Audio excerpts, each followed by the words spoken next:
আপনারা যেমনটা দেখছিলেন যে এখানে দেখতে পাবেন যে মাছের মাথা দিয়ে ডাল রয়েছে, মাছের ঝাল রয়েছে এবং এদিকে আপনারা দেখতে পাচ্ছেন যে রয়েছে যে একটা সবজি তরকারি যেখানে মাছের ডিম দেওয়া রয়েছে। প্রচুর মানুষ এখানে এই উৎসবে সামিল হয়েছেন এবং ইতিমধ্যেই দেখা যাচ্ছে যে ডেকচি প্রায় খালি। দাদা, মানুষের রেসপন্স কেমন? দেখতেই পাচ্ছি মানুষের রেসপন্স। সল্টলেক জুড়ে বাঙালি মাছ মাংস খাবে। বাংলায় সল্টলেকে প্রতিটা ব্লকে ব্লকে মাছের গন্ধ মোমো করবে। যার অসুবিধা হবে সে বাংলা থেকে চলে যাবে।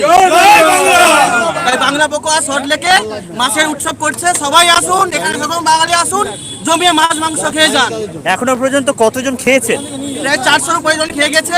এখন দেখছেন প্রচুর লাইন দাঁড়িয়েছে মানুষজন।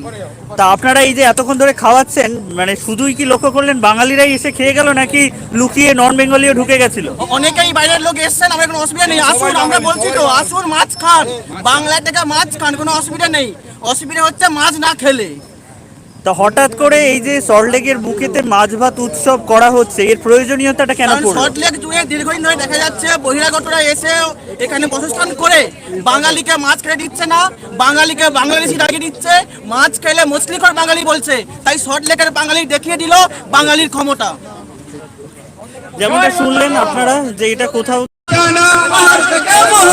তোমার আমার ঠিকানা কবিগুরুর আলো ঘরে গেল, নজরুলের আলো ঘরে ঘরে গেল, বিধান রায়ের আলো ঘরে ঘরে গেল, বিপিলতার আলো ঘরে ঘরে গেল, মাতঙ্গিনীর আলো ঘরে ঘরে গেল।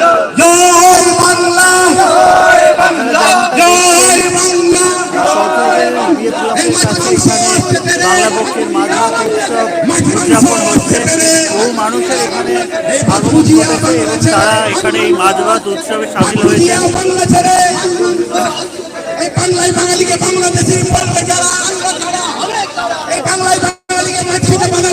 আপনারা দেখতে পাচ্ছেন বাঙালি